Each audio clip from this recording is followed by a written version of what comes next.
In this tutorial video, we are going to create a YouTube Shorts video for Toyo Eatery using pictures taken from an actual dining experience at their chef's table.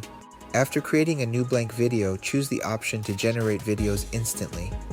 Now select the pictures you want to include in your video.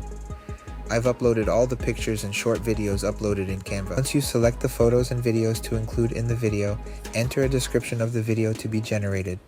In this example, we entered promotional video for Toyo Eatery. Click on Generate. Wait on the video to be generated after a few seconds or minutes. You now have a full shorts video for you to edit and upload to social media for Toyo Eatery.